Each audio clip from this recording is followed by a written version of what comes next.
ზუგდიდის მოსწავლე ახალგაზრდობის სასახლეში მეგრული ფოლკლორის საღამო გაიმართა. ზუგდიდის ფოთის, სენაკის, წალენჯიხის, აბაშისა და ხობის სალოტბაროს სკოლების მოსწავლეებმა ჩანაწერებიდან აღდგენილი ფოლკლორული ნიმუშები შეასრულეს.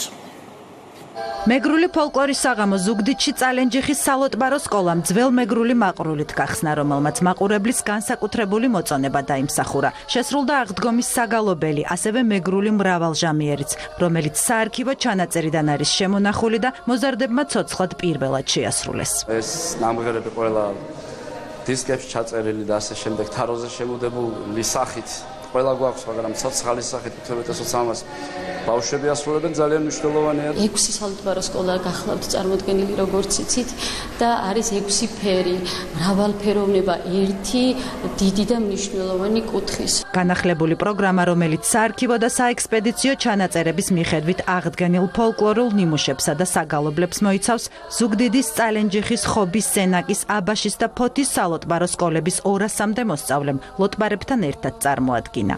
ჩვენთვის ძალიან მნიშვნელოვანია ამ ღონისძიებაში მადლობის მიღება, რადგან ჩვენ აღვადგენთ თითოეული სკოლა ძველ სიმღერებს, მივიწყებულ სიმღერებს და შემდეგ ამას ვააშკარავეთ მაყურებლის წინაშე. დღეს ჩვენ მაყურებელს წარუდგინეთ ძველი მივიწყებული სიმღერები, ხალხური სიმღერები და პლუს საგალობლები. ჩემთვისაც, რა თქმა უნდა, ძალიან სახალისოა, როდესაც მაყურებლის წინაშე ვდგები და საპასუხოდ ვიღებ დიდ აპლოდისმენტებს. კონცერტამდე იყო სამდღიანი სამზადისი ანაკლიაში, გაიმართა ზეპირ სიტყვიერებაში ეთერ თათარაიძის, ხოლო ხალხურ სიმღერებში გიორგი დონაძის მასტერკლასები. ეს ძალიან დიდ შედეგს მოიტანს ზოგადად ქართული კულტურისთვის, ქართული მრავალფეროვნებისთვის და პირველ რიგში ამ შემთხვევაში მინდა ვთქვა, რომ ძალიან წარდგება მეგრულ მრავალფეროვნებას. მართლა ძალიან საიმედო ბავშვები და საიმედოა ჩვენი ქვეყანა იმ მხრივ, რომ აი ეს არ უნდა გავანებოთ.